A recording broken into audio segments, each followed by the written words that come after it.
नमस्कार, स्वागत है आपका डीबी लाइव ब्रेकिंग में। मैं हूं समीर आत्मज मिश्र और मेरे साथ हैं अमलेंदु उपाध्याय। संसद में पिछले 2 हफ्ते यूं ही चले गए कि कम से कम गृह मंत्री अमित शाह सदन में आकर जवाब दे दें कि आखिर दिल्ली में जंतर मंतर पर प्रदर्शन कर रहे छात्रों के ऊपर किसने लाठीचार्ज करवाया था, पैलेट गन से गोलियां दागी थी, आदेश किसने दिया था, लेकिन जवाब नहीं मिल रहा है। उधर दूसरी ओर जो संसदीय कार्य मंत्री हैं वो गलत बयानी भी करने लगे हैं, यानी आधिकारिक रूप से झूठ बोलने लगे हैं।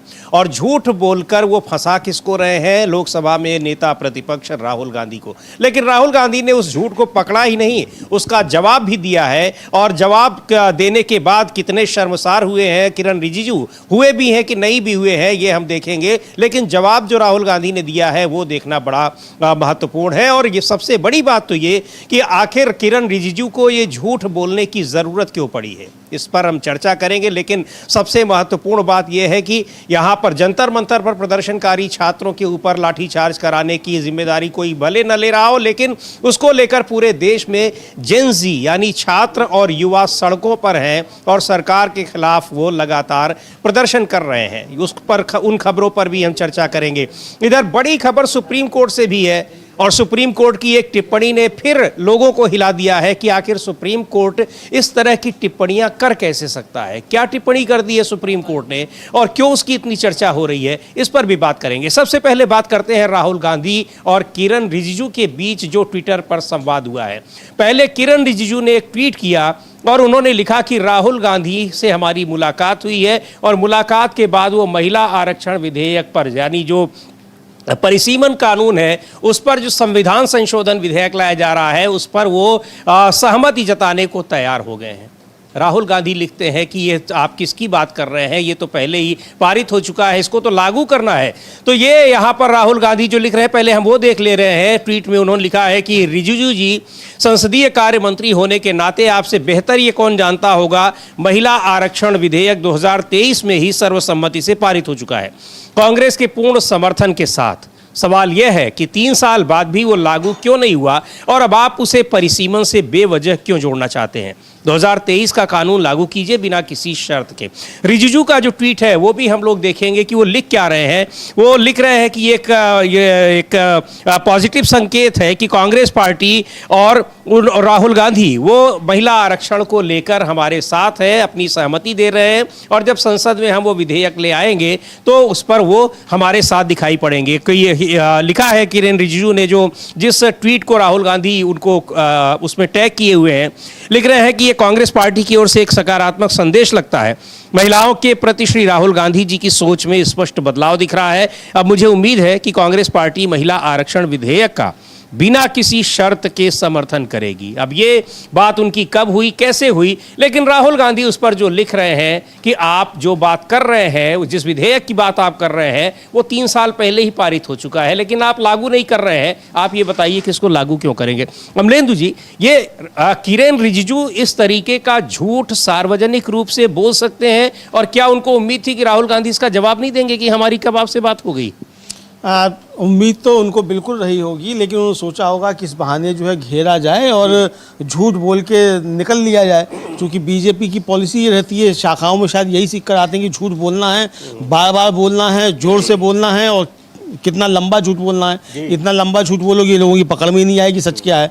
लेकिन यहाँ अब समय बदल चुका है, ये समझना चाहिए। लेकिन किरण रिजिजू साहब ने उसी तरीके से झूठ बोलना शुरू कर दिया। अब ये सवाल पूछा जाना चाहिए, राहुल गांधी ने भी सवाल पूछा है कि भाई वो जो नारी शक्ति वंदन अधिनियम जो बनाया गया था, वो क्या था, वो क्या था, उस पर क्यों फिर जो उसमें मोदी जी की बड़ी मालाएं डाल के स्वागत किया गया। महिला सांसद जो थी बीजेपी की, वो तुरंत जो थी वो गाने लगी मोदी जी की, में होर्डिंग्स लग गई, thank you Modi ji, thank you Modi ji. तो तब थैंक यू मोदी जी झूठ बोला था क्या? अभी तक नहीं हुआ। हाँ, तो क्या झूठ बोला था? तो राहुल गांधी यही पूछ रहे हैं कि वो कांग्रेस के समेत समूचे विपक्ष की सहमति से, सर्वसम्मति से वो पारित हो गया था। तो अब आप ये बताइए कि वो आपने अभी तक लागू क्यों नहीं किया, उसको लागू कीजिए। 33% दीजिए आरक्षण महिलाओं को, तो वो देने को आप तैयार क्यों नहीं है? तो ये एक तरीके से असल में इसकी आड़ में वो जो डिलिमिटेशन बिल लेकर आना चाहते हैं और जिसके लिए सारी तोड़फोड़ की जा रही है विपक्ष में, तो उसका जवाब राहुल गांधी ने जोरदार तरीके से दिया। लेकिन शर्म निरपेक्ष है भारतीय जनता पार्टी, तो ना रिजिजू साहब को शर्म आएगी, ना मोदी शाह को शर्म आएगी, ना पूरी बीजेपी को शर्म आएगी। जी बिल्कुल, और ये एक तरीके से बिल्कुल झूठ है। एक बार उस ट्वीट को, किरेन रिजिजू के ट्वीट को और राहुल गांधी के जवाब को एक बार फिर देखते हैं कि क्या लिख रहे हैं। संसदीय कार्य मंत्री है, वो सदन में कुछ भी करें, लगातार उनकी हरकतों से कई बार हम लोगों ने देखा है, यहाँ चर्चा की है कि सदन की कार्यवाही स्थगित करनी पड़ती है, जिनके ऊपर जिम्मेदारी है कि वो सदन को कोऑर्डिनेट करे ताकि सुचारू रूप से उसका संचालन हो सके, कार्यवाही चल सके। वो रिजिजू लिख रहे हैं जो वो कितना बड़ा झूठ है और उसका जवाब दे रहे हैं राहुल गांधी की संसदीय कार्य मंत्री होने के नाते आपसे बेहतर कौन जानता होगा कि महिला आरक्षण विधेयक 2023 में ही सर्वसम्मति से पारित हो चुका है, कांग्रेस के पूर्ण समर्थन के साथ। सवाल यह है कि 3 साल बाद भी वो लागू क्यों नहीं हुआ और आप उसे परिसीमन से बेवजह क्यों जोड़ना चाहते हैं। 2023 का कानून लागू कीजिए बिना किसी शर्त के। और अमलेंदु जी, अभी जब पिछली बार ये लाया गया सदन में सत्र में, और इसको पश्चिम बंगाल चुनाव से पहले, तब भी ये पता था, अचानक बुलाया गया, यानी एक विशेष सत्र बुलाया गया कि संविधान संशोधन विधेयक है, इसको पारित कराया जाए। तो दरअसल ये महिला आरक्षण का से संबंधित तो नहीं था, उसका पूरा मतलब वो डीलिमिटेशन कानून था, लेकिन वो कानून वो पारित नहीं हो सका चूंकि आपके पास सदस्य संख्या है नहीं, ना तो लोकसभा में है ना राज्यसभा में। लेकिन उसके लिए पूरे विपक्ष को किस तरीके से महिला विरोधी बता दिया गया। करना है आप कुछ चाह रहे हैं और यहाँ आप उसको कर नहीं पा रहे हैं, तो उसके लिए विपक्ष को दोषी। लेकिन विपक्ष को दोषी कैसे बना सकते थे आप?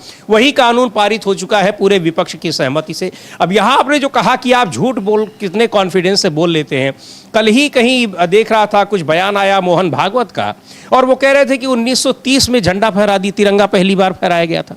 अब इतिहास की पता नहीं कौन सी किताब उन्होंने पढ़ी है या खुद देखे थे, उस समय समझ में नहीं आता है। और अगर नहीं पढ़े थे तो कम से कम वो गलत बोल दिए तो बाद में आप संशोधन कर लेते उसका। बिल्कुल बिल्कुल बिल्कुल समझ लीजिए, वहाँ आप संशोधन कर लेते हैं। फिर आपने, अच्छा उस समय आपने नहीं फहराया, बाद में क्यों नहीं फहराया? हाँ चलो उस समय नहीं फहराया, आपने बता दिया कि 30 में क्या हुआ, 40 में क्या हुआ, 47 में क्या हुआ। लेकिन भाई 47 से लेके और 2002 तक या 2001 तक, कब तक जो है वो आपने क्यों नहीं फहराया? 52 साल तक आपने झंडा क्यों नहीं फहराया जी? अच्छा छोड़िए, झंडा भी नहीं फहराया, ये बताइए आपने आज़ादी के आंदोलन में हिस्सा क्यों नहीं लिया जी? हेडगेवार से लेके गोलवलकर तक जो थे वो कोई भी जेल क्यों नहीं गया अंग्रेजों के खिलाफ लड़ाई लड़ते हुए? आपका कोई भी एक भी स्वयंसेवक जो अंग्रेजों के खिलाफ लड़ाई लड़ते हुए शहीद क्यों नहीं हुआ, पिटा क्यों नहीं है अंग्रेजों की पुलिस से? तो ये सारे सवालों के जवाब देने चाहिए। लेकिन इनको लगता है कि झूठ ही इनका जीवन संदेश है, तो ये पूरे आरएसएस का यही है, झूठ ही इनका जीवन संदेश है, तो आप वही जीवन संदेश देते। बिल्कुल, जबकि वो झंडा है, पहली बार तिरंगा फहराया गया था 1929 में, और लाहौर में रावी नदी के तट पर जवाहरलाल नेहरू उस समय अध्यक्ष थे। जी हाँ, इसीलिए नहीं फहराते होंगे क्योंकि पाकिस्तान में फहराया गया था। हाँ, इसीलिए नहीं फहराते होंगे। तो पूरा देश तो भारत में ही था। और ये इनकी तो बुनियादी से पड़ी है ना, पाकिस्तान बनाना है इनको।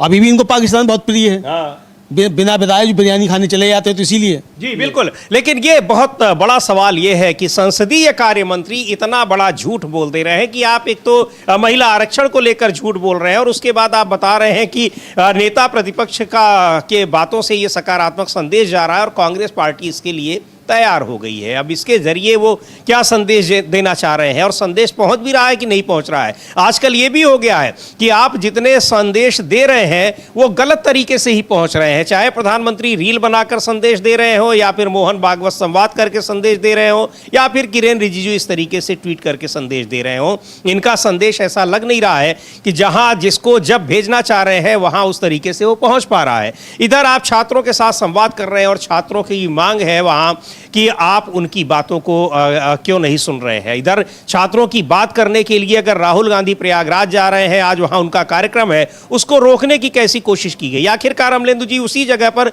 कार्यक्रम की अनुमति फिर देनी पड़ी। वही चीजें दोहराई गई जो कोटा में, देहरादून में दोहराई गई थी, वही प्रयागराज में भी दोहराई गई हैं। बिल्कुल, यानी समीर जी, जो प्याज भी खाए जूते भी खाए वो वाली कहावत जो है वो चरितार्थ की गई। यानी आपने परमिशन देनी भी पड़ी है, वहाँ कार्यक्रम भी हुआ, तो भाई आपने इसमें प्रतिबंध फिर लगाया क्यों था? अनुमति रद्द ही क्यों की थी जब आपको यही करना था?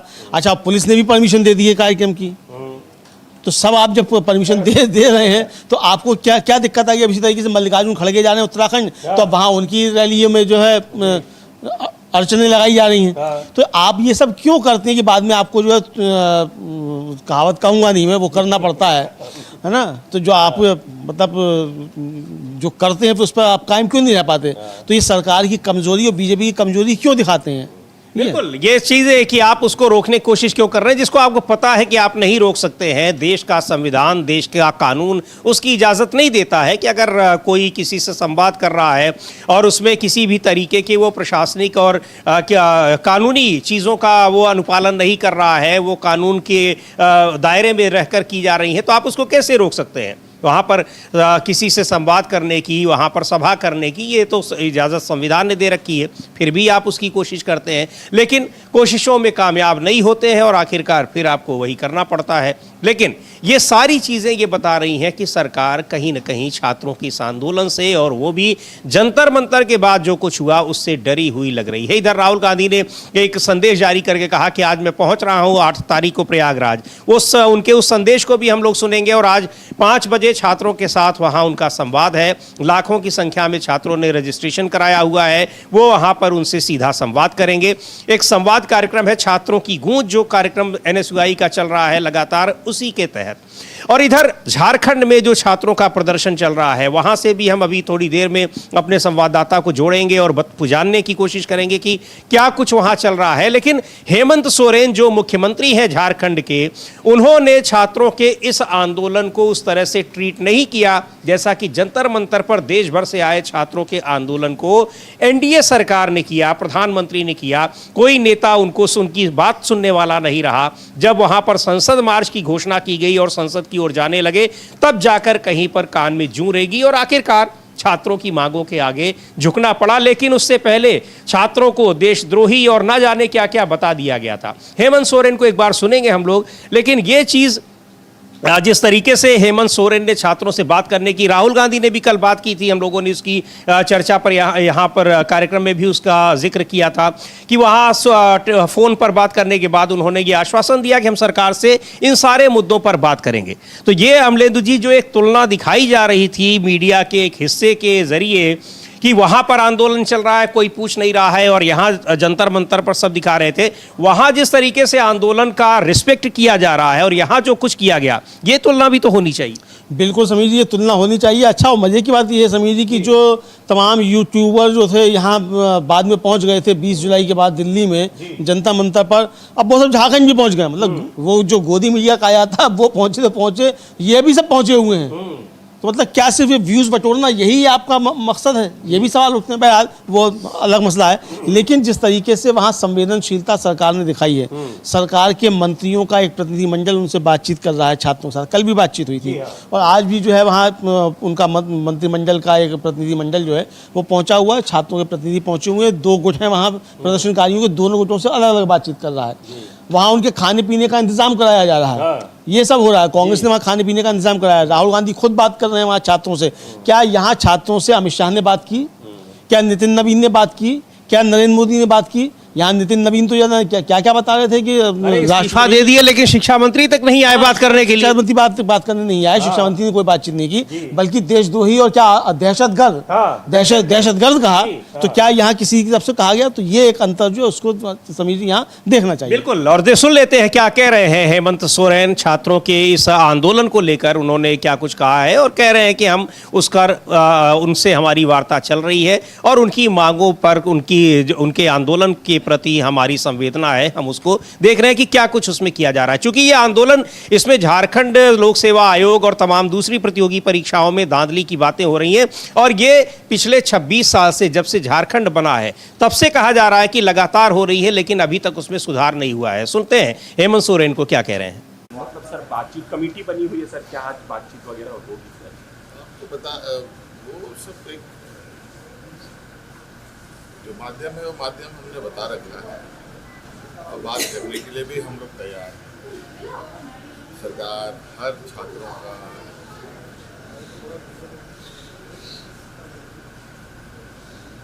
जो भी समस्या है उसको जानने की इच्छा रखती है और अब तो हम इस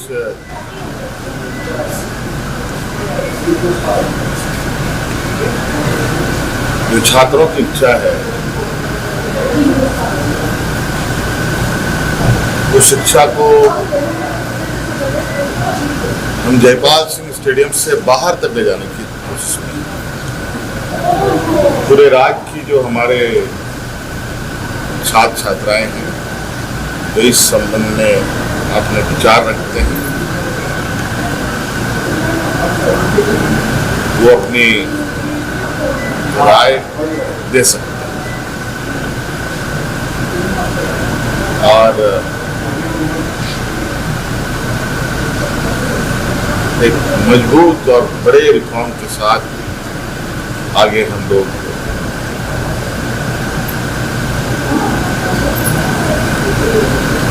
बच्चों की जो ये जिज्ञासा है वो जिज्ञासा को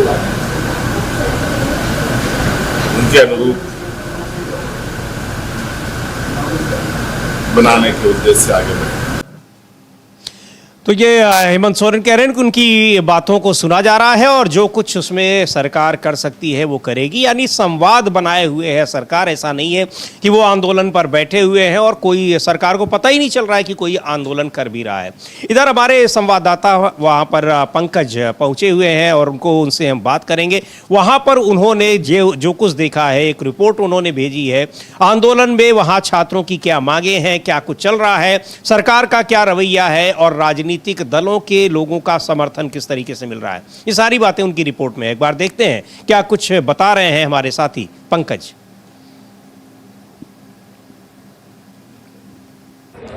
झारखंड की राजधानी रांची में जयपाल सिंह स्टेडियम में जेपीएससी के द्वारा जो एग्ज़ाम ले गया, पेपर लीक है, परीक्षा में धांधली के अनियमितताओं के खिलाफ ये लोग छात्र जो हैं जयपाल सिंह स्टेडियम में लगातार 14 या 15वें दिन से ये लोग धरने पे बैठे हुए हैं। आखिर इनकी जो मांगे हैं वो उनसे हम बात करने की कोशिश करें। आप लोग जिंदाबाद 14 दिन से आप लोग धरने पे बैठे हुए हैं, 15 दिन हो गया, लेकिन आप लोग की मुख्य मांगे क्या है?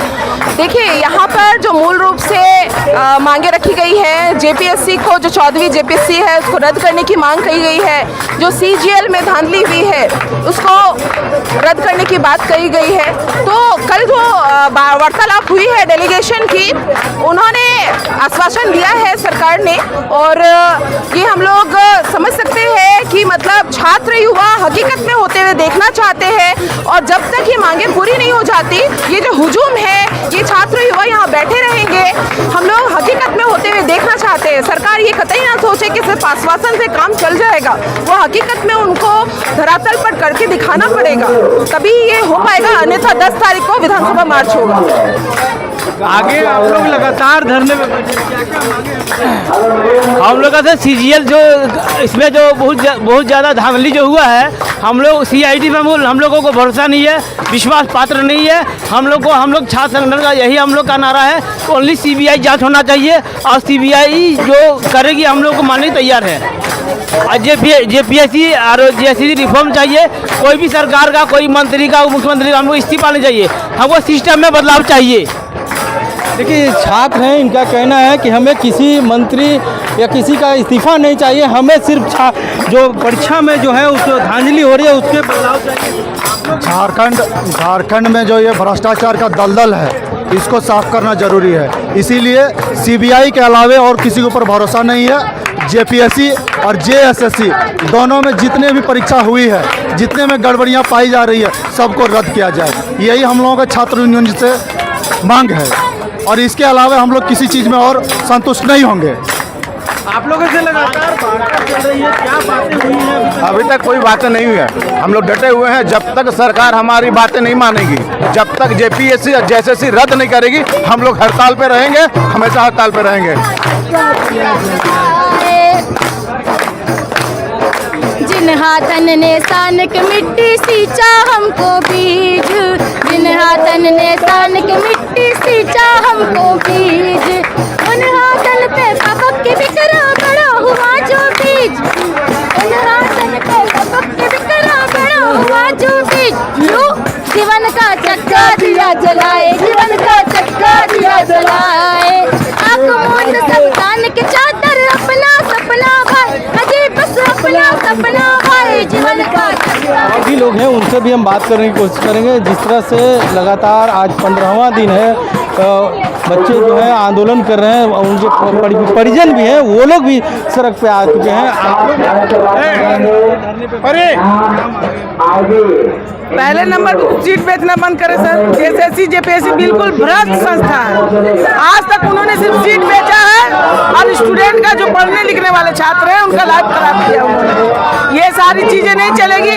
हम लोग बहुत मेहनत से पढ़ते हैं और एग्जाम देते हैं और उन सबको खत्म करते हैं। अभी माध्यमिक आचार्य का एग्जाम मैंने खुद कंडक्ट किया है। वो उन्होंने एग्जाम में बहुत अनियमितता की है, पैसे वालों को वो सीट बेच दी है और हम लोग जैसे पढ़ने वाले बैठे हुए हैं। मेरे हस्बैंड भी 2016 से एग्जाम दे के बैठे हुए हैं। हाई कोर्ट में केस चल रहा है, अभी तक उनके कान में जूं नहीं रेंगता है। वो नौकरी देने को तैयार नहीं है। अब वो केस एलपीए लेके जा रहे हैं। जिंदगी भर हमारी उम्र खत्म कर देंगे और हम लोग को कभी नौकरी मिलने की उम्मीद नहीं है। हम जैसे लोगों को पढ़ने वाले बैठे हुए हैं। जेपीएससी की जो परीक्षा है उसको रद्द करने की मांग की जा रही है। एक छात्र भी हैं, उनसे भी हम बात कर रहे हैं। पहले बेटा आप अपना नाम बताइए। मेरा नाम मानसी है। जी हम लगातार नियम आज ही आए हैं। जी लगातार चल रहा है ना यहाँ? आप भी आई हैं आज? कहाँ से आई हैं? बोकारो से। क्या मांगे हैं आप लोग? मुख्य मांगे क्या है आप? जी बस हम इतना चाहते हैं सरकार से कि जो भी 14th जेपीएससी हुआ है उसको रद्द करे और जितना भी आज तक पेपर लीक हुआ है उसके बारे में सरकार विचार करे, ताकि जितना भी हम लोग का जो भविष्य है वो उन्हीं पे टिका हुआ है। हम लोग पढ़ाई इसलिए करते हैं ताकि अच्छा गवर्नमेंट जॉब ले सके, पर जिस तरीके से सरकार हर बार पेपर लीक करती है हम लोग का हर बार डिमोटिवेशन होते रहता है कि आप किस लिए पढ़ाई करें। बस तो देखिए लगातार जो है ये छात्र जो है धरने पे बैठे हुए हैं। आपको हम तमाम जो छात्र हैं देखिए अभी यहाँ पर ये भी हैं, हम भी भीख नहीं मांगते, अपना अधिकार मांगते हैं। जी आप लोग लगातार सरकार से गुहार लगा रहे हैं। सर देखिए सरकार से यही हम लोग मांग कर रहे हैं कि जो भी आपने इतने सालों में घोटाले किए हैं नियुक्तियों में उनको निष्पक्ष करिए और हम जो हमारा अधिकार है वही मांग रहे हैं। आपसे नहीं हम धन मांग रहे हैं, ना दौलत मांग रहे हैं, ना और कुछ मांग रहे हैं। हमारा अधिकार है समान रोजगार में अवसर का, तो वो आप हमको दीजिए। अगर आप नहीं दीजिएगा तो फिर आप इस गद्दी पे रहने लायक नहीं हैं। हमने आपको उस गद्दी पर इसलिए बैठाया ताकि आप हम जैसे युवाओं का भविष्य तय करें, और आप हम जैसे युवाओं का भविष्य अगर सीट बेच के अगर नर्क बना दीजिएगा तो हम लोग कहाँ जाएंगे। हम लोग जिसके जो किसान परिवार से आते हैं, जो मजदूर परिवार से आते हैं, इतनी मेहनत से पढ़ाई करते हैं, आप सीट बेचिएगा तो हम लोग क्या करेंगे। तो देखिए छात्र जो है उनका कहना है कि हम लोग की जो मांगे हैं, मुख्य मांगे हैं कि जेपीएससी परीक्षा में धांधली और परीक्षा में पेपर लीक का जो मामला है उसको जब तक सरकार जो है कि बदलाव नहीं करती है तब तक हम लोग मानने वाले नहीं हैं। डीवी लाइव के लिए झारखंड से पंकज कुमार। तो ये वहाँ पर झारखंड में छात्रों की क्या मांगे हैं। वो लगातार 2 हफ्ते हो गए हैं प्रदर्शन कर रहे हैं। हालांकि सरकार वहाँ पर उनकी बात सुन रही है, संवाद कर रही है, लेकिन छात्रों का कहना है जब तक उनकी मांगे नहीं मानी जाती हैं तब तक वो इस प्रदर्शन को जारी रखेंगे। हमारे साथ ही पंकज इस समय वहाँ मौजूद हैं छात्रों के साथ, और वो क्या कुछ वहाँ अभी चल रहा है, क्या मांगे हैं और सरकार की ओर से जो प्रतिक्रियाएँ आई हैं, जो सरकार की ओर से जो रुख दिखाया गया है, उसको लेकर छात्रों में कितना जोश है या फिर नाराजगी है, इन सब पर बात करने के लिए हम सीधे चलते हैं वहाँ झारखंड।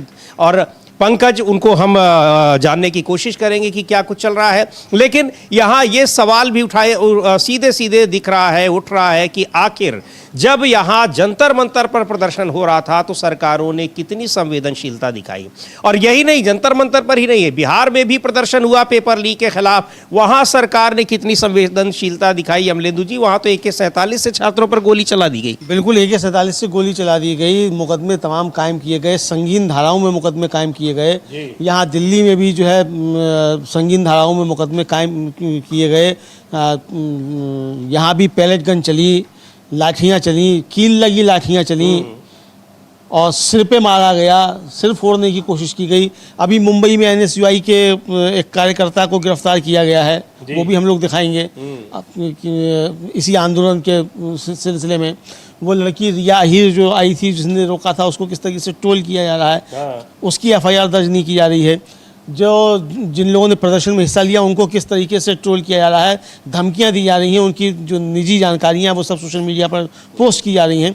तो ये सारी चीज़ें समीर जी निकल कर सामने आ रही हैं। तो ये दिखाई पड़ता है कि किस तरीके से भाजपा और भाजपा शासित राज्यों का रवैया और किस तरीके से एनडीए शासित राज्यों का आंदोलनकारी छात्रों के साथ रवैया। कल ही तेजस्वी यादव जो राष्ट्रीय जनता दल के नेता हैं, उन्होंने कल डीजीपी को एक ज्ञापन सौंपा है और ज्ञापन सौंपकर उन्होंने साफ तौर पर कहा है कि जो सब कार्रवाई की गई थी उसको बंद किया जाए और मुकदमे ख़त्म किए जाएं, चूँकि समझौता भी हुआ है केंद्र सरकार के साथ और बिहार सरकार ने खुद जो है वो जारी किया अपना कि हम सब मुकदमे वापस लेंगे और अभी तक वापस नहीं लिए गए। तो ये सौंप रहे हैं। ये तस्वीर है जब वहां पर डीजीपी को एक ज्ञापन सौंप रहे हैं तेजस्वी यादव और उसके बाद उन्होंने इस ज्ञापन को सौंपने के बाद उन्होंने एक ट्वीट किया है। क्या कुछ उस ज्ञापन में लिखा हुआ है उसकी जानकारी भी दे रहे हैं कि पेपर लीक के विरुद्ध छात्रों के लोकतांत्रिक प्रदर्शन पर बिहार पुलिस द्वारा AK-47 जैसे घातक हथियारों से की गई गोलीबारी और बर्बरतापूर्ण लाठीचार्ज के विरुद्ध आज पुलिस महानिदेशक से मिलकर संबंधित जिले के पुलिस अधीक्षक सहित अन्य उच्च पदाधिकारियों के खिलाफ आपराधिक मुकदमा दर्ज करते हुए अविलंब कार्रवाई की मांग की गई। हमने निम्न मांगों के साथ डीजीपी को ज्ञापन सौंपा है। नंबर 1, बिहार पुलिस ने छात्रों पर AK-47 से गोलियां क्यों चलाई।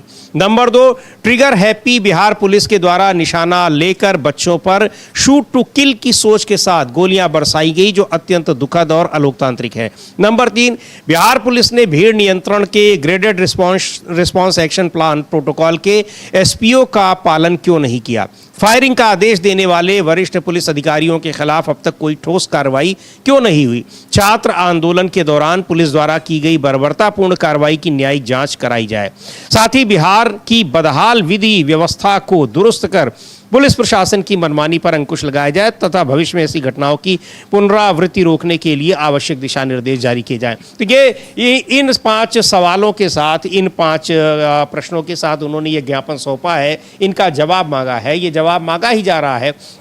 सबसे गंभीर बात यह है कि AK-47 जैसे घातक हथियारों से छात्रों के ऊपर ऐसी क्या दिक्कत आ गई थी कि उन छात्रों के ऊपर आप AK-47 से गोलियां चलाएं। और कहा है उन्होंने कि वरिष्ठ अधिकारियों को के खिलाफ कार्रवाई की जाए। अमलेंदु जी, सिपाही या छोटे स्तर के कर्मचारियों को जो अपने अफसरों के निर्देशों का पालन करते हैं, आदेशों का, उनको तो तुरंत उनको निलंबित कर दिया जाएगा, उनके खिलाफ उनको वहाँ पर लाइन हाजिर कर दिया जाएगा, लेकिन बड़े अफसर उसमें आराम से बच जाते हैं। तो ये उन्होंने कहा है कि उन बड़े अफसरों को जो इसके लिए जिम्मेदार हैं, यही मांग संसद में भी हो रही है कि आदेश कौन दे रहा है, उनके खिलाफ कार्रवाई कर दी जाए। आदेश का जो पालन कर रहा है उसकी तो ड्यूटी है, वो करेगा ही। बिल्कुल बिल्कुल, तो छोटा कर्मचारी है वो तो बड़े अधिकारी के आदेश का पालन करेगा ही। तो बड़े अधिकारी पे क्या कार्रवाई हुई, यहीं दिल्ली में मांग है कि बड़े अधिकारियों पे क्या कार्रवाई हुई। या अमित शाह जी ने आदेश दिए थे, क्या वहाँ सम्राट चौधरी ने आदेश दिए थे, क्योंकि गृह विभाग भी वहाँ सम्राट चौधरी के पास है। तो ये सारे सवाल जो उठ रहे हैं, तो इसको लेकर समीर जी ये साफ रवैया बीजेपी शासित राज्यों का और बीजेपी का सामने आता है कि किस तरीके से छात्रों के साथ अत्याचार किए गए। वो भारतीय जनता पार्टी के शासित राज्यों में, भारतीय जनता पार्टी की जहाँ जहाँ भी सरकारें हैं, चाहे केंद्र में राज्यों में, वहाँ इसी तरीके से अत्याचार किए गए और इस पर कोई भी किसी भी तरीके की माफ़ी मांगने को, किसी भी तरीके की इन अधिकारियों पर कार्रवाई करने को ये बीजेपी तैयार नहीं दिखाई पड़ती है। ये भी सामने आ रहा है। बिल्कुल, ये सारी चीज़ें दिखाई पड़ रही हैं, लेकिन यहाँ छात्रों का जो आंदोलन है और छात्रों की ये गूंज है, ये पूरे देश में इस समय सुनाई पड़ रही है। इसलिए सुनाई पड़ रही है क्योंकि देश में अब छात्र ये सोच रहे हैं कि आखिर उनका भविष्य क्या है। उधर आज प्रयागराज में, इलाहाबाद में, वहाँ राहुल गांधी पहुँच रहे हैं और 5 बजे शाम को उनका छात्रों के साथ संवाद कार्यक्रम है। वहाँ अमलेंदु जी विश्वविद्यालय में छात्र फीस वृद्धि के खिलाफ आंदोलन कर रहे हैं। आंदोलन के खिलाफ वहां पर अध्यापकों को, प्रोफेसरों को लगा दिया गया है। यानी वहां विश्वविद्यालय प्रशासन ने, आज मैं देख रहा था वहीं के एक रिटायर्ड प्रोफेसर है, उनका एक बड़ा लंबा चौड़ा पोस्ट उन्होंने सोशल मीडिया पे लिखा है और कहा है कि इससे ज्यादा शर्मनाक स्थिति क्या होगी कि यहां अपने ही छात्रों के खिलाफ प्रोफेसर वहां पर आंदोलन कर रहे हैं और प्रदर्शन कर रहे हैं। बिल्कुल समीर जी, ये भारतीय जनता पार्टी की पुरानी रणनीति इसी तरह की रहती है। आप देखिए यहाँ दिल्ली में भी छात्र आंदोलन हुआ तो छात्रों के आंदोलन के जवाब में किसको ले आया गया, पुलिस कर्मियों के परिजनों को, उनको लाकर कराया गया। वहाँ किसान आंदोलन चल रहा था तो साहब उनके नंद किशोर गुर्जर जी, उनके विधायक जी और स्थानीय लोगों को लेकर हमला करने पहुंच गए किसानों के ऊपर। तो ये बीजेपी की रणनीति इस तरीके की रहती है, यानी डिवाइड एंड रूल जो है, तो डिवाइडर इन चीफ का जो है वो मंत्र है इस तरीके से बांटो राज करो। लेकिन समीर जी, जो शिक्षक जो इस समय उतरे हुए हैं छात्रों के विरोध में, इनको भी समझना चाहिए कल जब आपके ऊपर मुसीबत आएगी तब आप क्या करेंगे, ये भी समीर जी समझा। बिल्कुल, आप वहां पर क्या प्रशासन को बचा रहे हैं? आप क्यों सर वहां पर अगर छात्र अपने मुद्दों को फीस वृद्धि के खिलाफ आंदोलन कर रहे हैं तो इसका ये तो उनका राइट है, अधिकार है, इसके खिलाफ तो आंदोलन, आप उस पर उनकी समस्याओं के निराकरण के बजाय आप खुद उनके खिलाफ आंदोलन शुरू कर दे रहे हैं। अजीब स्थिति है। तो यहाँ लेकिन ऐसा क्यों किया जा रहा है, सवाल ये है, क्योंकि वहाँ भी वो अध्यापक जो हैं वो निश्चित तौर पर विश्वविद्यालय प्रशासन के दबाव में ऐसा कर रहे हैं, उनकी अपनी कोई मंशा नहीं होगी। लेकिन बड़ा सवाल ये है कि विश्वविद्यालयों में जहाँ छात्रों को तमाम चीज़ें पढ़ाई जाती हो, अपने अधिकारों के बारे में भी बताया जाता हो, वो अपने वहाँ पढ़ाने वाले प्रोफेसर और अध्यापक वहाँ पर प्रशासन के दबाव में जब इस कदर झुक जाएंगे, गिर जाएंगे, तो वो पढ़ाएंगे क्या? ये बड़ा सवाल है। शिक्षा व्यवस्था पूरी जो है वो किस कदर कहाँ चली गई है, गर्त में जा रही है, ये अपने आप में बड़ा सवाल है कि ये ज्ञान और निर्माण का केंद्र नहीं है। ये आपको ये दिखाने कर रहे हैं कि आप कैसे किसी के गुलाम बने रहिए, और वो गुलामी आप सिखा रहे हैं। वहाँ के वो प्राध्यापक अपने प्रशासन की गुलामी कर रहे हैं और उन्हीं छात्रों के खिलाफ वो प्रदर्शन कर रहे हैं। ये हैरान करने वाली बात है। बहरहाल यहाँ NSUI ने एक ट्वीट किया है, और जो छात्र संगठन है कांग्रेस पार्टी का, और उसमें यही कहा गया है, गृह मंत्री अमित शाह से जवाब देने की मांग की गई है कि जवाब दें कि आखिर क्या होगा। इधर बीच अमलेदू जी खबर ये भी आ रही है कि बुधवार को के सरकार वहां पर एक और बिल पास कराने की कोशिश में है, और सोमवार और मंगलवार को क्या होगा इसकी कोई जानकारी है ही नहीं। यानी सरकार बिल किसी तरीके से पास करा ले। अब परिसीमन बिल की भी बात हो रही थी जिसको लेकर किरेन रिजिजू अब एक्सपोज हो गए हैं, अब शायद उस पर वो आगे ना बढ़ पाएं। लेकिन सरकार किस तरीके से जिम्मेदारियों से पल्ला झाड़ रही है और ये बता भी रही है देश के लोगों को कि हमारी कोई जिम्मेदारी नहीं, हम गोली चला दें, कुछ कर दें, उस पर हम कोई जवाब नहीं देंगे। NSUI का जो ट्वीट है एक बार देखते हैं क्या लिखा है उसमें, और गृह मंत्री को लेकर उन्होंने किन शब्दों का इस्तेमाल किया है। लिख रहे हैं कि जनरल डायर अमित शाह छात्रों की आवाज कुचलने में कोई कसर नहीं छोड़ रहे हैं। अपनी पुलिस को आगे करके सवाल पूछने जा रहे NSUI मुंबई के हमारे साथी को उनके घर से ही हिरासत में ले लिया गया, शर्मनाक। तो आप वहाँ संसद में सवाल पूछा जाएगा तो वहाँ पर कार्यवाही स्थगित कर दी जाएगी, बाहर पूछा जाएगा तो उनके यहाँ पाबंदी लगा दी जाएगी। कार्यक्रम के जरिए अगर वहां पर छात्रों से संवाद किया जाएगा तो आप कार्यक्रम होने नहीं देंगे। आखिर ये हो क्या रहा है? लेकिन अजय राय कांग्रेस के प्रदेश अध्यक्ष हैं, वो क्या कह रहे हैं आज के कार्यक्रम को लेकर और किस तरीके से कार्यक्रम को रोकने की कोशिश की गई उसको लेकर एक बार सुनते हैं उनको, अजय राय को। रद्द की गई और फिर बात की। देखिए, राहुल गांधी जी से पूरी सरकार डर गई है। पूरी भारतीय जनता पार्टी के लोग डरे हुए लोग हैं, घबराए हुए लोग हैं, क्योंकि इन्होंने बच्चों के लिए कोई काम किया नहीं, देश के हित में कोई काम किया नहीं। अकेला व्यक्ति जो ललकार रहा है पूरे देश के अंदर वो है हमारे नेता राहुल गांधी।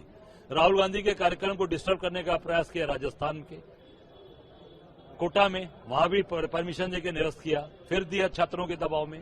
उसी प्रकार उत्तराखंड के देहरादून में वहां भी परमिशन देकर निरस्त किया, और वहां सिंगर को दे दिया। जो बच्चों के बात उठाने के लिए मैदान दिया था राहुल जी को, वो मैदान निरस्त करके उसके परमिशन सिंगर जैस्मिन को दे दिया, और उसके टिकट भी फ्री कर दिए। उसके बाद भी कार्यक्रम उनका फ्लॉप हुआ जैस्मिन का। राहुल गांधी के मैदान में हजारों हजार की संख्या हो गई। उसी प्रकार यहां पर भी किया है कि यहां पर परमिशन दिया 30 तारीख को, और उसके बाद 5 तारीख को उन्होंने सरकार ने दबाव बनाकर उसको कैंसिल कराया। पर छात्रों के दबाव में, बच्चों के दबाव में यहां भी इनको परमिशन देना पड़ा, और वहीं पर कार्यक्रम होगा। हम लोग भी अड़ गए कि वहीं होगा, उसी स्थान पर होगा, तय स्थान पे होगा और तय समय पर होगा। हमारे नेता राहुल गांधी जी आएंगे, भले चौराहे पर हमको उनको संबोधित करना पड़े, सड़क पर करना पड़े, पर आएंगे जरूर। बच्चों के भविष्य को बर्बाद किया, देश के भविष्य को बर्बाद किया, पर राहुल गांधी जी लगातार उनकी बात उठा रहे हैं। हम सब लोग आज पूरे कांग्रेस के एक जन खड़े हैं कि आज छात्रों के बीच छात्र संवाद राहुल जी करेंगे और उनसे बात करेंगे और अपनी बात रखेंगे। ये छात्रों की जो गूंज है, ये पूरे देश के कोने कोने में, ये जो प्रयागराज की नगरी है, ये संगम की नगरी है, गंगा जमुना सरस्वती, ये संदेश पूरे देश को जाने वाला है। क्या कुछ यहाँ माहौल आप देख रहे हैं?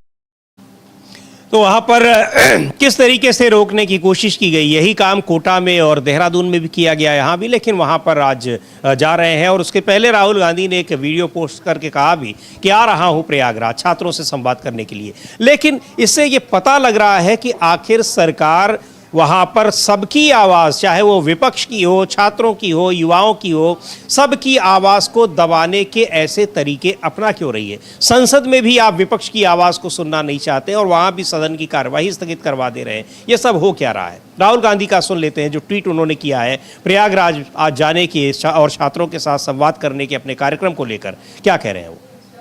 राहुल सर, आप प्रयागराज आ रहे हो ना, हम स्टूडेंट्स की लिटरली कोई नहीं सुन रहा। देखिए, आप स्टूडेंट्स की मैं सुन रहा हूँ।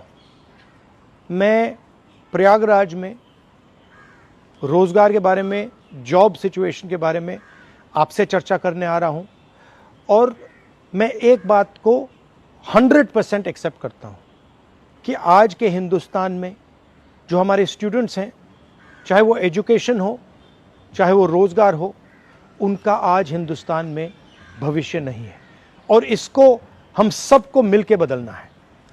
आपकी एनर्जी के साथ, आपकी आवाज़ के साथ हम मिलकर इस प्रॉब्लम को रिजॉल्व कर सकते हैं।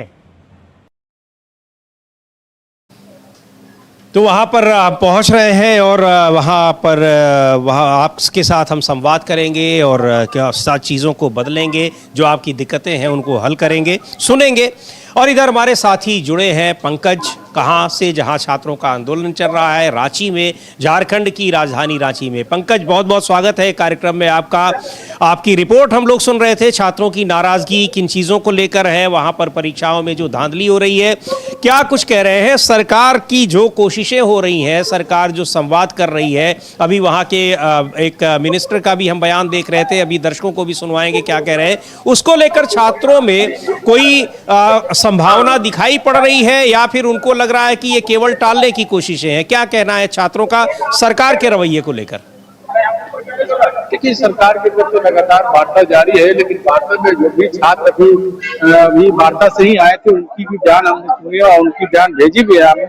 उनका कहना है कि खाली आश्वासन पे आश्वासन दिया जा रहा है, उनको कहा जा रहा है कि आपकी बातें मानी जाएगी, लेकिन छात्र जो ये सीधे कह दिए हैं कि 10 तारीख को हम लोग विधानसभा का घेराव करेंगे। हम लोग की जब तक मांगे जो है, जो प्रमुख मांगे हैं, वो मांग पूरी नहीं होती है, तब तक हम लोग अड़े रहेंगे और ऐसे ही धरने पे बैठे रहेंगे। जब तक मांग नहीं हुई तब तक हम लोग यहाँ हड़ताल से हटेंगे।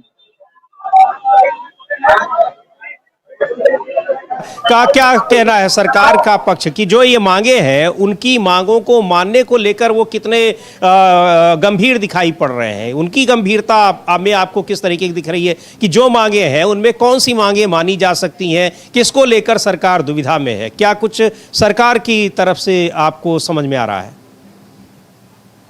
देखिए, सरकार की तरफ से जो वार्ता हो रही है उसमें बच्चों के पक्ष में वो बातें पूरी नहीं हो पा रही। उसके चलते लगातार जो छात्र हैं, उनका कहना है कि जब हमारी जो बातें हो रही, जो हमारी मांगे है, वो नहीं कही जा रही है, कहीं ना कहीं उसको डिले करने की कोशिश की जा रही है और कभी बात को इधर उधर करे। उनकी जो मुख्य मांग है वो बात पे नहीं हो पा रही है। जी, तो अच्छे कि पंकज जी, हम लोग देख रहे थे कि वहाँ प्रदर्शन में कल देखा हम लोगों ने कि आइसा की जो अध्यक्ष है नेहा, उनके ऊपर वहाँ स्याही फेंकी गई। ये कौन लोग हैं और क्या प्रदर्शनकारी जो छात्र हैं ये इनका अपना कोई संगठन है या अचानक वो तमाम जो तैयारी करने वाले छात्र हैं वो आकर वहाँ जुटे हुए हैं, कोई उनको लीड कर रहा है? किस तरीके से आंदोलन चल रहा है?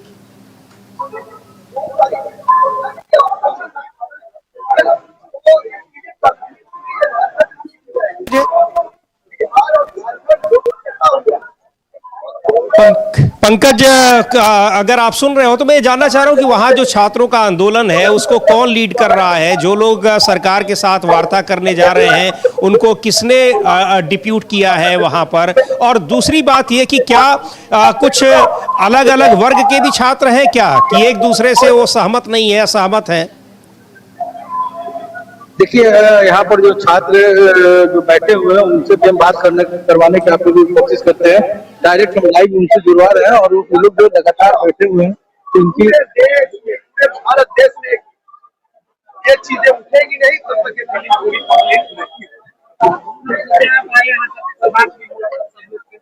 कितना समय तक ये कहा जा रहा है कि तो देखिए अभी आपको इसकी जानकारी नहीं है और जैसी जानकारी मिली है तो आपको देखिए वार्तालाप में क्या हुई मुझे पता नहीं है, लेकिन सुनने में आ रहा है कि घुमा फिरा के बातों को पेश किया गया है। तो सरकार गंभीर क्यों नहीं है, बात मैं आपको बता देना चाहता हूँ। मैं भूख हड़ताल पर बैठा हूँ, मेरा नाम प्रेम नायक है और मैं भूख हड़ताल पे बैठा हूँ। आज हमारा भूख हड़ताल का 6ठा दिन है और मैं पानी भी नहीं पी रहा हूँ, लेकिन गंभीर नहीं है सरकार। वीरेंद्र दा का तबियत खराब है, बाकी साथी लोग का कुछ महत्व है, महेंद्र मंडल सबका तबियत खराब है। मैं आपको कहना चाहता हूँ कि आज देखिए दूर दूर से आ जाते हैं हमारे क्रांतिकारी साथी आए हुए हैं। अनिल सिंह जिनका सर फटा था दिल्ली में, वो आए हुए हैं और सब लोग साथ दे रहे हैं, पूरे देश से लोग साथ दे रहे हैं। आप लाइव में हैं तो हम चाहते हैं इनको भी दिखाएं। अनिल सिंह आए हुए हैं वहां से और अभी आप लाइव जुड़े हुए, बता दीजिए, पूरे देश से आह्वान कर दीजिए कि कैसा मंजर बन गया है राजधानी, यहाँ लोग आए। जी, मैं सभी देशवासियों से निवेदन करना चाहूंगा कि हमने आपसे कहा था जंतर मंतर पे कि मोदी जी है तो एक क्लिप है, फिल्म अभी बाकी है और उस क्लिप का दूसरा हिस्सा झारखंड का जो यह आंदोलन है, झारखंड के युवाओं का, बच्चों का, तो ये उसी क्लिप का दूसरा हिस्सा है। अगर सरकार इस चीज को समझती है तो समझ ले और नहीं समझती है तो उसका कर्तव्य है अहंकार को त्याग दे और अहंकार को त्याग करके बच्चों की बात मान ले, क्योंकि ये हमारे बच्चों के हक और अधिकार की लड़ाई है और हम अपने बच्चों के हक और अधिकार के लिए खून बहाते रहे हैं और बहाते रहेंगे। आपको जो भी करना है, जैसे भी करना है, आप आगे बढ़ो। हमारा सीना, हमारा सर आपके सामने है। आप प्यार से आओगे, गुलाब का फूल देके स्वागत करेंगे। आप अहंकार से आओगे तो हम एकता से तुम्हारा स्वागत करेंगे। जय हिंद। आप लोग लगातार बातें हो रही है, आपको जोहार और जो लाइव देख रहे हैं सभी को मेरा जोहार। कल गए हुए थे कुछ लोग वार्ता के लिए, फिर आज भी गए हुए थे, लेकिन बातें नहीं हो पा रही है। देखिए अभी मुख्यमंत्री जी के हाथों में वही रखे अपने पास शिक्षा मंत्रालय, तो शिक्षा मंत्रालय जब वो अपने पास रखे हैं तो बात उन्हें करना चाहिए। वो अलग अलग लोगों को भेज रहे हैं और अलग अलग लोगों के द्वारा सटीक ही नहीं हो पा रही है। जो एकदम जो मुद्दा है, जिस चीज के लिए आंदोलन है, उस चीज पे बातें नहीं हो रहा और खुद उनको आना चाहिए, वो आने को वो चाह ही नहीं रहे। देखिए वो जो छात्र है यहाँ पे लगातार जो धरने पे बैठे हुए हैं, अनशन से भी बैठे हुए, उनसे भी हम बात कराएंगे। आप देख सकते हैं ये लगातार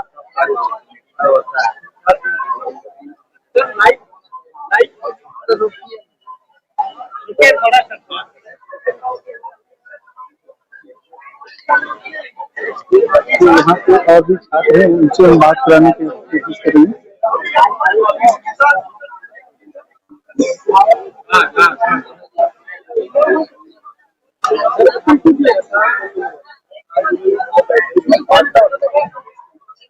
भाई आपका आवाज सुनाई नहीं दिया।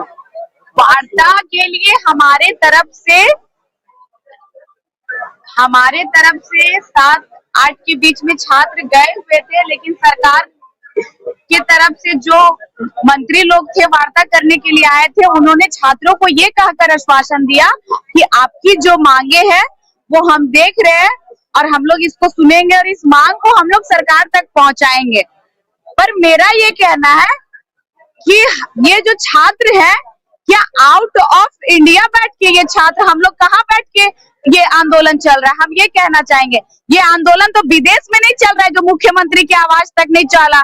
ये आंदोलन झारखंड राज्य के रांची में चल रहा है, मुख्यमंत्री रांची में, मंत्री रांची में, तो फिर उनके कानों तक की आवाज पहुंची क्यों नहीं? जो बोल रहे हम मुख्यमंत्री जी को बताएंगे। भाई आप लोग अगर वार्ता करने के लिए बुलाए तो ये क्लियर करना चाहिए कि हाँ हम 14वीं जेपीएससी रद्द करेंगे या नहीं करेंगे। आप लोग आश्वासन दे के छात्र का भी फिर बुला के टाइम बर्बाद किए और आप लोग का पता नहीं टाइम बर्बाद हुआ कि नहीं हुआ।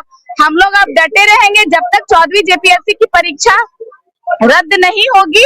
ये छात्र हिलने वाले नहीं है। हम ये कहना चाहेंगे, कुछ दिन पहले शिबू सोरेन जी का पुण्यतिथि था, आज शहीद निर्मल महतो जी का पुण्यतिथि है। कुछ दिन बाद 15 अगस्त आएगा। आप ये बताइए कि आप किस मुंह से झंडा फहराइएगा?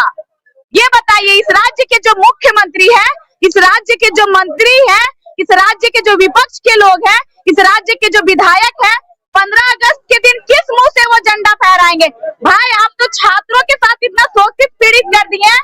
झंडा फहराने के लिए बस आप लोग व्हाइट कुर्ता पहनिएगा, झंडा फहराने के लिए जगह जगह आप लोग सजाइएगा फूल से, माला से, लेकिन यहाँ के छात्र भीख मांगने के लिए तैयार है। ऐसी स्थिति में कहना चाहूंगी ऐसे लोग को झंडा नहीं फहराना चाहिए।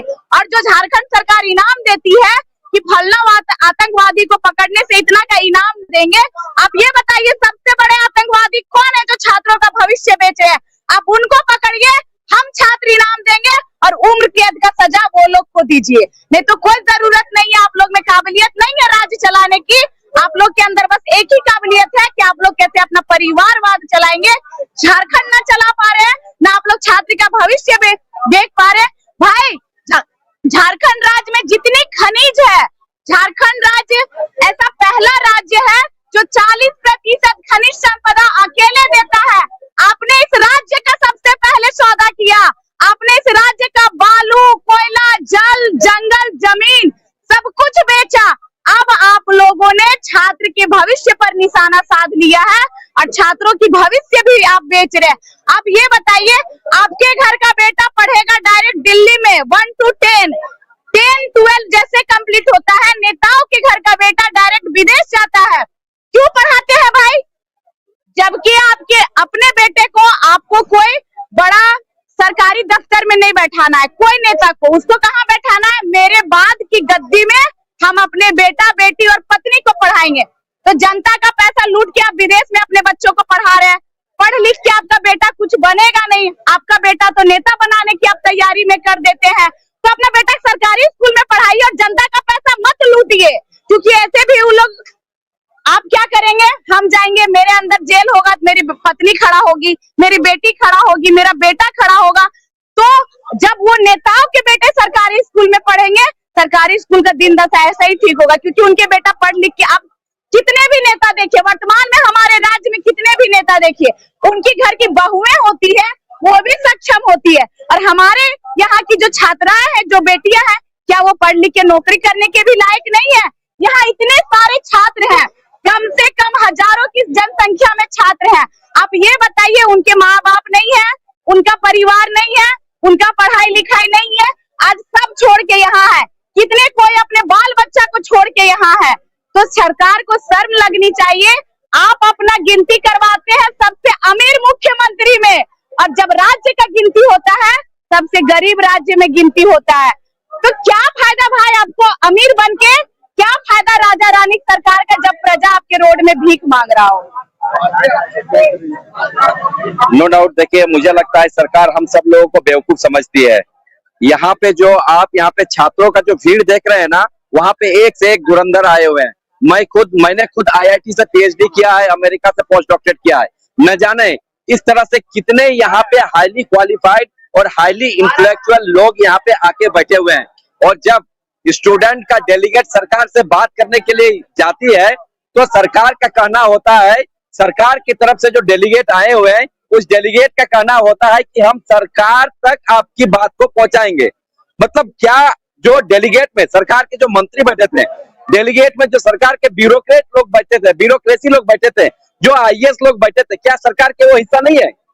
सरकार का हिस्सा नहीं है। तो फिर ये कहने का क्या मतलब बनता है आपका कि हम लोग आपकी बात तक सरकार को पहुंचाएंगे?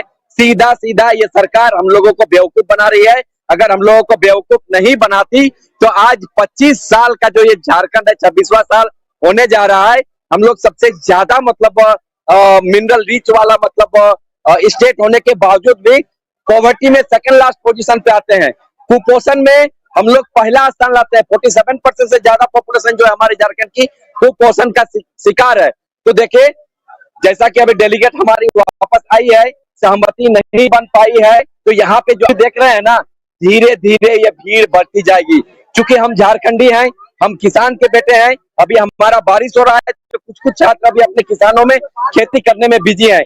जैसे जैसे यहाँ पे दिन बढ़ते जाएगा आंदोलन का, यहाँ पे हजार, लाख, करोड़ों की संख्या बढ़ती जाएगी। और अभी तो हम बस परीक्षा रद्द करने की मांग पर रहे हैं। ये सरकार अगर नहीं मानी तो डायरेक्ट हम लोग मुख्यमंत्री जी का इस्तीफा मांगेंगे। मेरा नाम डॉक्टर जयदेव कुमार महतो है। देखिए, जो राज्य सरकार की अभी जो हठधर्मिता के खिलाफ हम लोगों ने 15 दिन से जो आंदोलन चला है, मेरा नाम खजाउद्दीन अंसारी है, धनबाद से आए हैं। जो राज्य सरकार आज जो अपनी दोहरी रवैया अपना रही है, कहीं ना कहीं आज राज्य सरकार अगर सच्चाई में झारखंड के हित के बारे में सोचती, अगर सच्चाई में झारखंड के छात्रों के हित के बारे में सोचती, तो एक बार ज्यादा दूर नहीं था, आके यहाँ पे बैठ के संवाद कर सकते थे। हम लोग नहीं मांग रहे हैं उनको कि हम लोग को आप अपना विधायकी दे दीजिए, आप अपना मुख्यमंत्री पद दे दीजिए। हम लोग क्या मांग रहे हैं? सिर्फ आपके जो जेपीएससी में, आपके जो जेएसएससी में जो गड़बड़ियां हुई है, बस उसको निरस्त करने की मांग की है।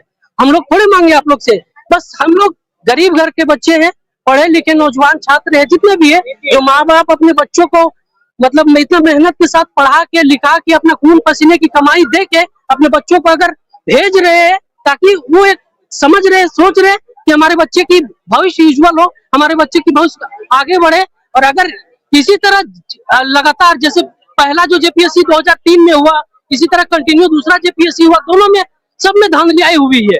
तो कहीं ना कहीं अगर इसी तरह धांधलियाई होते रहेगी तो कौन बच्चा आगे पढ़ेगा? बाबा साहब अम्बेडकर कहे कि शिक्षा शेरनी का वो दूध है जो पिएगा वही दहाड़ेगा। तो हम लोग पी के करेंगे क्या? जब हम लोग को इसी तरह धरना में बैठना होगा तो मुख्यमंत्री, आदरणीय मुख्यमंत्री से मैं निवेदन करूंगा, कम से कम आप छात्रों के साथ संवाद करें, बैठ के संवाद करें। ये आश्वासन बहुत सुने हैं हम लोग, आज 26 साल से आश्वासन सुनते आ रहे हैं, और हम लोग आश्वासन सुनने वाले नहीं है। ये हमारे आर पार और आखिरी लड़ाई है। अगर छात्र हित पर बात नहीं बनी, अगर जेपीएससी का जो रद्द नहीं हुआ, तो कहीं ना कहीं आज हम लोग जेपीएससी रद्द करने की मांग कर रहे हैं। हम लोग आने वाला समय में अगर इसी तरह बढ़ता रहा, अगर इसी तरह जनाधार बढ़ गया, इसी तरह छात्रों का आक्रोश बढ़ गया, तो हम लोग मांग करेंगे आने वाला समय में कि सरकार बदले, और आने वाला समय में मुख्यमंत्री से हम लोग इस्तीफा मांगने का काम करेंगे।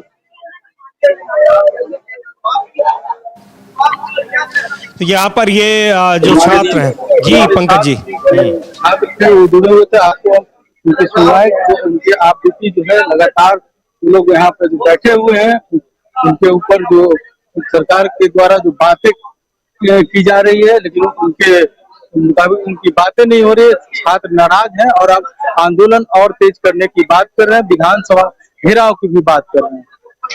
बहुत शुक्रिया पंकज जी इस जानकारी के लिए। आप वहां पर बने हुए हैं, छात्रों से बात कर रहे थे पंकज, और छात्र उनकी नाराजगी सीधे सीधे दिखाई पड़ रही है कि आप वार्ता हो रही है, लेकिन हम यहां पर कोई हमको ठोस आश्वासन दीजिए और कार्रवाई कीजिए। सबसे बड़ी बात ये बता रहे हैं कि 2023 से ही कोई परीक्षा ऐसी नहीं हुई जिसमें धांधली न हुई हो, और लगातार वो सिलसिला जारी है। बहरहाल छात्रों से मुलाकात हुई है आज सरकार के प्रतिनिधियों की। सुदीव्य कुमार सोनू है वहाँ पर, झारखंड सरकार में मंत्री है, और चूंकि शिक्षा विभाग मुख्यमंत्री के ही पास है, तो वहाँ जो मिनिस्टर है जिनके साथ छात्रों की बातचीत हुई है, उनका क्या कहना है वो भी हम लोग सुन लेते हैं कि इस बातचीत का क्या नतीजा कुछ निकलेगा। छात्रों का ये आंदोलन 2 हफ्ते से चल रहा है, 15 दिन हो चुके हैं, ये समाप्त होगा या फिर नहीं होगा। सुनते हैं सुदीव्य कुमार सोनू जो मिनिस्टर हैं झारखंड सरकार में, क्या कह रहे हैं। छात्रों के विभिन्न समूहों से, स्टेक होल्डर से यह प्रतिनिधिमंडल मिलता रहेगा। आज जैसे हम लोग एक छात्र समूह से मिले, अभी RSUI के लोग हैं, JCM के लोग हैं, ACS के लोग हैं, ये तमाम से हम लोग मिलेंगे। अलावे एक मेल ID हम लोग जारी कर रहे हैं, आपसे आग्रह होगा कि इसको जूम करके दिखा दें। सर बता दीजिए, मेल आईडी बता भी दीजिए सर। JPSC.JSSC.feedback@gmail.com। ऐसा थोड़ा होता इस पर कोई भी छात्र, कोई भी व्यक्ति, कोई भी स्टेक होल्डर सुझाव दे सकता है और हम लोग तमाम लोगों के सुझाव के अनुरूप एक रिफॉर्म की नीति और एक सामूहिक निर्णय करने का विचार रखते हैं। तो एक बार मैं पुनः आपके सामने ये मेल आईडी प्रस्तुत कर रहा हूँ। इस मेल आईडी को जूम करके फोटो ले लीजिए और तमाम छात्रों तक इन बातों को पहुँचा दें कि जो यहाँ तक नहीं पहुँच पा रहे हैं, झारखंड के किसी कोने में बैठे हैं, वो अपनी बात भी इस मेल आईडी पर डाल सकते हैं। सरकार उनकी इस मेल आईडी के आधार पर उनकी बातों का भी संज्ञान लेगी। 10 तारीख का जो विधानसभा घेराव जो करने वाले थे छात्र, तो ये वहाँ पर शिकायतें जो है वो पहुँचा दें। अब शिकायतें तो पहुँचा रहे हैं, इतनी लंबी चौड़ी शिकायत लेकर, अब उसका क्या निदान होगा, वहाँ पर भर्तियों में जो कुछ हो रहा है उसको लेकर क्या होगा, ये बड़ा सवाल बना हुआ है कि कब आप उनकी बातें मानेंगे और संतुष्ट होंगे छात्र, ये प्रदर्शन अपना ख़त्म करेंगे। लेकिन अभी जो ये सुदीव्य कुमार सोनू, इनकी बातों से या छात्रों की बातों से अमलेंदु जी लग नहीं रहा है कि अभी कोई नतीजा इसका निकलने वाला है। हाँ, अभी कोई नतीजा निकलता हुआ नहीं दिख रहा है, क्योंकि अभी जो मेल जारी किया गया है वो बता रहे हैं कि jpssc.feedback@gmail.com, इस पर जो है तमाम छात्र जिनकी समस्याएं हैं वो इस पर अपने ईमेल आईडी पर अपनी बात कर सकते हैं और जो भी स्टेक होल्डर को सुझाव देगा, हम उनके तमाम सुझावों के आधार पर एक सामूहिक निर्णय लेने पर विचार रखते हैं। तो यानी अभी सुझाव आएंगे, केवल प्रदर्शनकारियों के मांगों पर विचार नहीं किया जाएगा, जो और भी सुझाव आएंगे उन पर भी विचार किया जाएगा, तब जाकर कोई निर्णय सरकार लेगी। ये उनके वक्तव्य से मालूम पड़ बिल्कुल उनके वक्तव्य से यही चीज़ मालूम पड़ रही है। अभी कोई निष्कर्ष निकलता नहीं दिखाई पड़ रहा है। बहरहाल यहाँ एक महत्वपूर्ण टिप्पणी फिर से सुप्रीम कोर्ट की ओर से आई है, कल आई है, और जिस पर बड़ी चर्चा हो रही है, बहुत सारी प्रतिक्रियाएं आ रही हैं। कुछ उसी तरह की टिप्पणी है जिस टिप्पणी से एक इतना बड़ा एक सोशल मीडिया पर एक कह लीजिए कि आंदोलन खड़ा हो गया, यानी कॉकरोच जनता पार्टी, कॉकरोच जैसी टिप्पणी है। लेकिन ये टिप्पणी कहीं ज़्यादा हैरान करने वाली है, क्योंकि ये लोगों के लोकतांत्रिक अधिकारों पर कितना, एक तरीके से कहा जाए कि सुप्रीम कोर्ट के जज उसको लेकर ये टिप्पणी कर रहे हैं, ये हैरान करने वाली है। और कहा है सुप्रीम कोर्ट के जज ने, महुआ मोइत्रा को वो याचिका लेकर गई थी कि उनके ऊपर अंडे फेंके जा रहे हैं, पत्थर फेंके जा रहे हैं। तो जज साहब ने क्या कहा? समीर जी, असल में हाई कोर्ट ने उनको जुलाई तक जो थी वो सुरक्षा दी हुई थी कि आप जुलाई तक आप सुरक्षित रहें, और हाई कोर्ट में भी उनके वकील ने तर्क दिया था कि वो आने को तैयार हों, या अभिषेक बनर्जी के वकील ने भी तर्क दिया था। लेकिन आप ये सुनिश्चित कीजिए कि अंडे नहीं फेंके जाएंगे, क्योंकि बीजेपी के लोग जो हैं वो अंडे फेंक रहे हैं। और इस पर वहाँ हाई कोर्ट ने कहा भी था राज्य सरकार से कि आप इसको सुनिश्चित कीजिए। महुआ मोइत्रा सुप्रीम कोर्ट गई इसी के साथ कि भाई वहाँ इस तरीके से फेंके जा रहे हैं तो हमको सुरक्षा दी जाए। जो भी पूछताछ करनी है आप वीडियो कॉन्फ्रेंसिंग से कर लीजिए पूछताछ।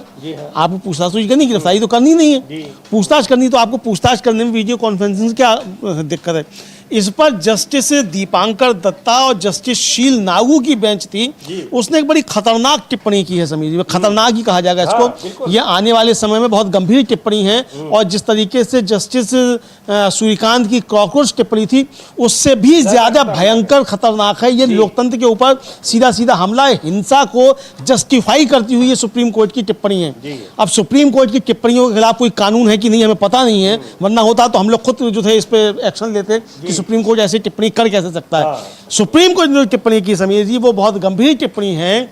और सुप्रीम कोर्ट ने वो याचिका तो लगाई थी, उसे सुप्रीम कोर्ट ने खारिज कर ही दिया, लेकिन कहा कि स्वतंत्रता सेनानियों ने सीने पर गोलियां खाई थी, लेकिन सांसदों को अंडों से डर लग रहा है। ये उनकी टिप्पणी है जस्टिस दीपांकर दत्ता, जस्टिस शीलू नाग की जो बेंच है उसकी। और वरिष्ठ अधिवक्ता गोपाल शंकर नारायण जो थे वो महुआ मोइत्रा की तरफ से पेश हुए थे। उन्होंने कहा कि कानून के तहत महुआ मोइत्रा को वीडियो कॉन्फ्रेंस के जरिए पुलिस के समक्ष पेश होने का कानूनी अधिकार है। वो कानूनी अधिकार है, उस कानूनी अधिकार की रक्षा के लिए गया है जो याचिकाकर्ता। और आप कह रहे हैं कि आपका कानूनी अधिकार है, क्या दिक्कत है? अंडे खाओ, गोलियां भी खाओ, इसका मतलब यही है। सुप्रीम कोर्ट ये कहना चाहता है कि आप सांसद हैं तो आप अंडे भी खाइए बीजेपी के कार्यकर्ताओं के, और बीजेपी की पुलिस की गोलियां भी खाइए, यही आप कहना चाहते हैं। मतलब स्वतंत्रता सेनानियों ने जो गोलियां खाई थी वो गोलियां सरकार की गोलियां खाई थी। तो आप ये कहना चाहते हैं कि आपको सरकार की गोलियां भी खानी चाहिए और बीजेपी के कार्यकर्ताओं के अंडे भी खाने चाहिए। क्या सुप्रीम कोर्ट यही कहना चाहता है? मुझे लगता है कि सुप्रीम कोर्ट की इस बेंच को स्पष्ट करना चाहिए कि उनका कहने का क्या यही तात्पर्य है। बिल्कुल, यहां पर आप कानून व्यवस्था वहां किस कदर है कि एक सांसद के ऊपर अंडे फेंके जा रहे हैं लगातार, और एक ही सांसद के ऊपर नहीं, कई सांसदों के ऊपर, और सुप्रीम कोर्ट कह रहा है कि आखिर अंडे फेंक दिए गए तो ऐसा क्या हुआ? यहां तो स्वतंत्रता सेनानियों ने गोलियां भी खाई थी। तो बिल्कुल बात सही है, गोलियां खाई थी, लेकिन गोलियां किसकी खाई थी और किस वजह से खाई थी? गोलियां खानी ना पड़े इसीलिए तो ये सरकार लाई गई, इसीलिए तो आजादी ली गई है।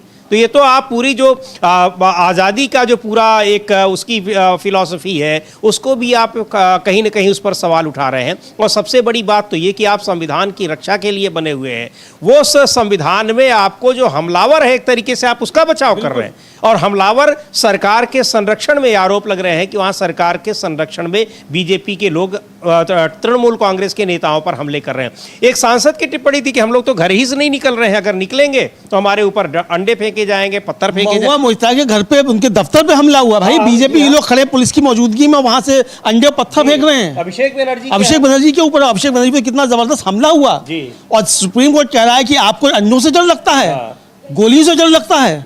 जो टिप्पणी है वो बड़ी खतरनाक है, हालांकि मौखिक टिप्पणी है, और मौखिक टिप्पणियों का कोई कानूनी मकसद मतलब कोई आधार है भी नहीं, उसके कोई महत्व नहीं है। लेकिन ये मौखिक टिप्पणियां ही बहुत खतरनाक है समीर जी, और ये मौखिक टिप्पणी ही उसने कॉकरोच जनता पार्टी का जन्म दिया।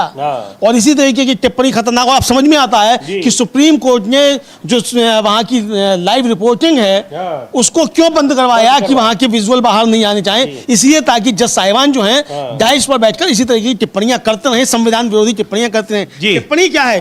वो कह रहे हैं कि आप सांसद हैं, राजनीति में आने के बाद आपको अंडों से डर लगता है, हमारे स्वतंत्रता सेनानियों ने सीने पर गोलियां खाई, ऐसी याचिकाएं इस अदालत के समक्ष आनी ही नहीं चाहिए। यानी आगे आप कह रहे हैं कि ऐसी याचिकाएं सुप्रीम कोर्ट आनी ही नहीं चाहिए, सरकार गोली चलाती रहे, बीजेपी के कार्यकर्ता अंडे फेंकते रहे। बिल्कुल सही है, सुप्रीम कोर्ट उसको कह रहा है कि इनके खिलाफ आप हमारे पास मत आइए, यानी आपको गोलियां भी खानी है सरकार की और अंडे भी खाने हैं भारतीय जनता पार्टी के। बिल्कुल, और ये बात तो प्रदर्शनकारी जो छात्र हैं जंतर मंतर पर, उनको भी कहा जा सकता है कि भाई आप आजादी के आंदोलन के समय पर लोगों ने कितनी गोलियां खाई, फांसी पर लटका दिया गया, तो आप आंदोलन कर रहे हैं तो इन सब चीजों के लिए तैयार रहिए। गोली चलाने वाली सरकार इस लोकतंत्र में जिम्मेदार नहीं होगी। अजीब सी स्थिति है, लेकिन इसको लेकर जबरदस्त टिप्पणी हो रही है। अब इस पर टिप्पणी के बाद क्या सुप्रीम कोर्ट की जो बेंच है जिसमें ये टिप्पणी की गई है, उनकी ओर से भी इस पर कोई खेद जताया जाता है या कोई इस पर स्पष्टीकरण दिया जाता है, वो देखना होगा। लेकिन ये टिप्पणी बहुत ही खतरनाक है और एक तरीके से हमलावरों को एक जस्टिफाई करने की, उनके हमलों को जस्टिफाई करने की कोशिश की जा रही है, कहीं न कहीं ये दिखाई पड़ती है। बहरहाल अब क्या कुछ चल रहा है, पर जो एक छात्रों का, युवाओं का ये आंदोलन है, सुप्रीम कोर्ट की टिप्पणियां भी उसके लिए कहीं न कहीं जिम्मेदार है। उसके बावजूद ये सारी चीज़ें हो रही हैं, लेकिन छात्रों का आंदोलन इन सब के बावजूद, जिस तरीके से हर जगह एक शांतिपूर्ण तरीके से हो रहा है, बावजूद इसके कि सरकारें कोशिश कर रही हैं कि उस पर उनको किसी भी तरीके से उनको दबाया जाए, ये दिखा रहा है कि जेन ज़ी अपने अधिकारों को लेकर भी जागरूक है और उसको देश के कानून और संविधान के बारे में भी पता है कि कैसे आंदोलन करना है, क्या कुछ करना है। अब आज 5 बजे आखिरकार सरकार ने अनुमति दे ही दी। वहाँ पर जो उस ग्राउंड को लेकर दिक्कतें चल रही थी, अनुमति देने के बाद भी उसको वापस ले लिया गया था, वहाँ फिर वो अनुमति बहाल कर दी गई है। तो राहुल गांधी वहाँ 5 बजे संवाद करेंगे। आपको उस तमाम चीज़ों से अपडेट रखेंगे, आप बने रहिए डीबी लाइव के साथ। झारखंड में, रांची में क्या कुछ हो रहा है उससे भी अपडेट करेंगे, और